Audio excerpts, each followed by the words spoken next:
बच्चों, कैसे हैं आप सभी। आशा करती हूँ आप सभी अच्छे और स्वस्थ होंगे। तो बच्चों, आज हम पढ़ेंगे आपकी कक्षा 4 का जो पार्ट 3 है, किरमिच की गेंद। तो किरमिच की गेंद के बारे में आज हम पढ़ेंगे। किरमिच क्या होता है? किरमिच होता है एक कपड़ा होता है, तिरपाल जैसा मोटा कपड़ा, जो कि ज़्यादातर लोग जो होते हैं कार के कवर के लिए या ट्रक के कवर के लिए जो है लेते हैं। कुछ लोग इसकी जैकेट भी बनाते हैं और इससे जो है बॉल बनाई जाती है जिससे कि वो मजबूत हो जाए, तो उसे बोलते हैं किरमिच।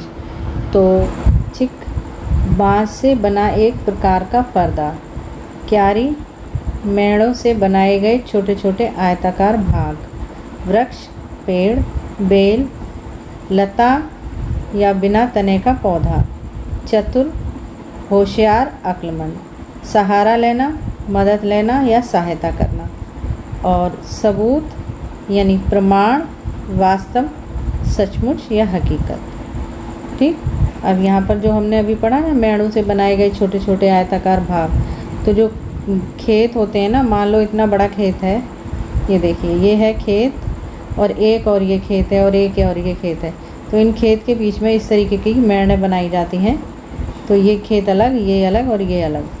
ठीक है, ये देखो, ये रहा खेत। अब पढ़ते हैं पाठ। गर्मी की छुट्टियां थी। दोपहर के समय दिनेश घर में बैठा कोई कहानी पढ़ रहा था।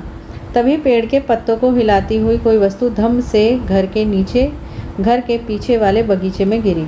दिनेश आवाज़ से पहचान गया कि वह वस्तु क्या हो सकती है। वह एकदम से उठकर बरामदे की चिक सरकाकर बगीचे की ओर भागा। चिक यानी अभी हमने पढ़ा क्या, बाँस का पर्दा सा होता है बना हुआ। अरे अरे बेटा, कहाँ जा रहा है? माँ बोली। बाहर लू चल रही है। लू यानी गर्म हवा। जो गर्मियों में बहुत तेज़ गर्म हवा चलती है उसे बोलते हैं लू। दिनेश की माँ मशीन चलाते चलाते एकदम ज़ोर से बोली, परंतु दिनेश रुका नहीं। उसने पैरों में चप्पल भी नहीं पहनी। जून का महीना था, धरती तवे की तरह तप रही थी, पर दिनेश को पैरों के जलने की भी चिंता नहीं थी। तवे की तरह, जिस पर रोटियां बनती हैं ना, तवे पर गैस जलाते हैं और तवे पर रोटियां सेकते हैं, इसी तरीके से जो धरती है वो इतनी तेज़ जल रही थी। पर दिनेश के पैरों को जलने की भी चिंता नहीं थी। वह जहाँ से आवाज़ आई थी उसी ओर भाग चला, मतलब जहाँ पर गेंद गिरी थी। सामने की क्यारी में भिंडियों के ऊंचे ऊंचे पौधे थे। एक और सीताफल की घनी बेल फैली हुई थी। क्यारियों के चारों ओर हरे हरे केले के वृक्ष लहरा रहे थे। दिनेश ने जल्दी जल्दी भिंडियों के पौधों को उलटना पलटना आरंभ किया। जब वहाँ कुछ नहीं मिला तो उसने सारी सीताफल की बेल छान मारी। छान मारी मतलब सीताफल की बेल जो है अच्छे से इधर उधर हटा करके उसने उस बॉल को ढूंढा। बराबर में ही घूस ने गड्ढे बना रखे थे। घूस यानी चूहा, बड़ा वाला जो चूहा होता है उसे बोलते हैं घूस। ढूंढते ढूंढते वह उसकी निगाह उधर गई तो उसने देखा कि गड्ढे के ऊपर ही एक बिल्कुल नई चमचमाती किरमिच की गेंद पड़ी है। निगाह मतलब उसकी नज़र। दिनेश ने हाथ बढ़ाकर गेंद उठा ली। लगता था जैसे किसी ने उसे आज ही बाजार से खरीदा है। उसने उसे उलट पलट कर देखा, परंतु कुछ भी समझ में नहीं आया। नज़र उठाकर उसने पास की 3 मंजिल इमारत की ओर देखा कि हो सकता है किसी बच्चे ने इसे ऊपर से फेंका हो, परंतु उस इमारत के इस ओर खुलने वाले सभी दरवाजे और खिड़कियां बंद थे। छत की मुंडेर से लेकर नीचे तक तेज धूप चिलचिला रही थी। फिर कौन खरीद सकता है नई गेंद? दिनेश ने मन ही मन सोचा। दिनेश ने सुधीर, अनिल, अरविंद, आनंद, दीपक सभी के नाम मन में दोहराए। यानी मन ही मन में वो सोच रहा था कि कहीं इन लोगों की तो गेंद नहीं है ये। यदि गेंद खरीदी भी है तो इस दोपहरी में इसे नीचे कौन फेंकेगा? दिनेश ने यह भी सोचा। हो ना हो यह गेंद बाहर से ही आई है। उसने सड़क पर बने गोल चक्कर के बगीचे की ओर देखा, परंतु वहाँ पर केवल 2-4 गाय ही दिखाई पड़ी जो पेड़ों के नीचे सुस्ता रही थी।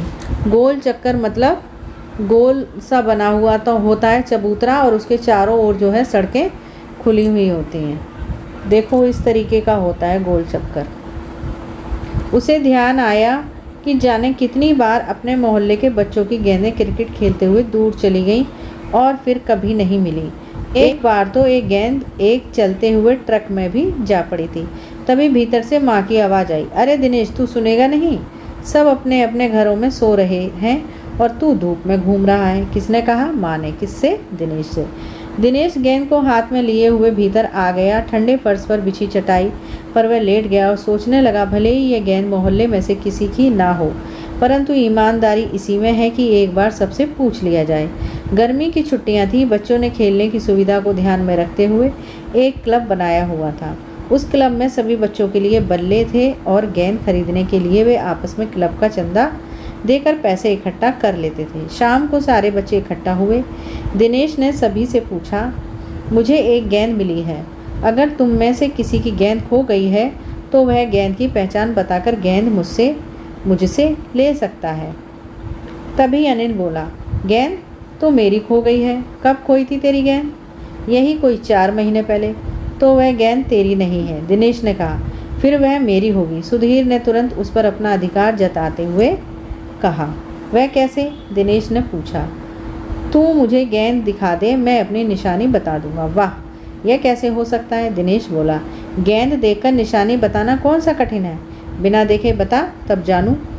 तभी ऊपर से दीपक उतर आया। दीपक अपना मतलब सिद्ध करने तथा अवसर पड़ने पर सभी को मित्र बना लेने में चतुर था। गेंद की बात सुनकर दीपक बोला, गेंद मेरी है। कैसे तेरी है? सभी ने एक साथ पूछा। कल ही तो तू कह रहा था कि इस बार तेरे पापा तुझे गेंद लाने के लिए पैसे नहीं दे रहे हैं। मेरी गेंद तो 5 महीने पहले खोई थी, दीपक ने कहा। जब बड़े भैया की शादी हुई थी ना, तभी सुनील ने मेरी गेंद छत पर से नीचे फेंक दी थी। दिनेश अच्छी तरह जानता था कि यह गेंद दीपक की नहीं है। दीपक की गेंद 5 महीने पहले खोई थी और यह कभी हो ही नहीं सकता कि गेंद 5-6 महीनों पड़ी रहे और उस पर मिट्टी का एक भी दाग न लगे। दीपक ने कहा, मैं कुछ नहीं जानता। गेंद मेरी है, वह मेरी है और सिर्फ मेरी है। अरे जा जा, बड़ा आया गेंद वाला। क्या सबूत है कि यही गेंद नीचे फेंकी थी? अनिल ने पूछा। दीपक ने कहा, हाँ सबूत है, मुझे गेंद दिखा दो, मैं फ़ौरन बता दूंगा। दिनेश ने देखा कि झगड़ा बढ़ रहा है। गेंद हथियाने के लिए दीपक सुधीर और सुनील का सहारा ले रहा है। वह जानता था कि यदि गेंद दीपक के पास चली गई तो ये तीनों मिलकर खेलेंगे। अच्छा, मैं गेंद ला रहा हूँ, परंतु जब तक पक्का सबूत नहीं मिलेगा मैं किसी को नहीं दूंगा, दिनेश ने कहा। ये देखो आपस में सारे जो है ये गेंद के पीछे बहस कर रहे हैं। गेंद आ गई। दीपक उसे देखते ही बोला, यह मेरी है, यही है मेरी गेंद। यह लाल रंग का निशान मेरी ही गेंद पर था। वाह, सभी गेंदों पर ऐसे ही निशान होते हैं, अनिल ने दिनेश का साथ देते हुए कहा। दीपक ने फिर जोर लगाया, मैं अपने पापा से कहलवा सकता हूँ कि गेंद मेरी है। अब देखो, अनिल ने किसका साथ दिया? दिनेश का साथ दिया। इस बात को ध्यान रखेंगे। अरे जा, ऐसे तो मैं अपने बड़े भाई से कहलवा सकता हूँ कि गेंद दिनेश की है, अनिल ने कहा। कुछ भी हो, गेंद मेरी है, दीपक ने उसे धरती पर मारते हुए कहा। धरती पर टप्पा पड़ते हुए मेरी गेंद में से ऐसी ही आवाज़ आती थी।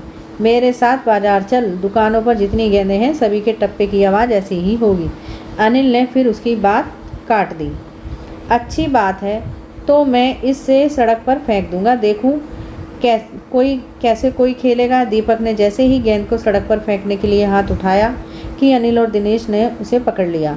अब दीपक ने रुआसे होते हुए अपना अंतिम हथियार आजमाया। बोला, या तो गेंद मुझे दे दो और नहीं तो मैं इसके पैसे सुनील से लूँगा।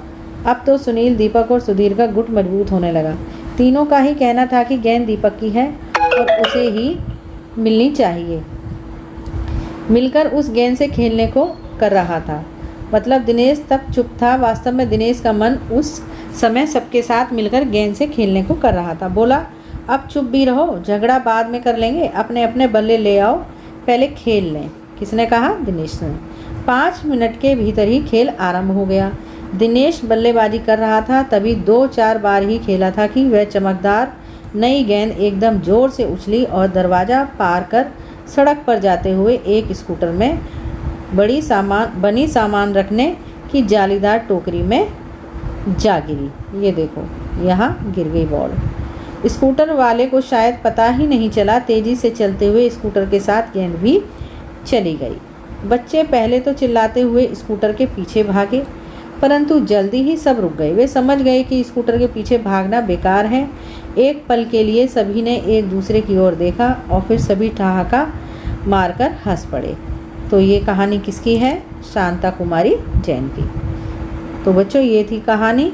अब हम अगली वीडियो में जो है इसके अभ्यास के प्रश्न उत्तर जो हैं वो करेंगे। ठीक है, तब तक के लिए बाय बाय।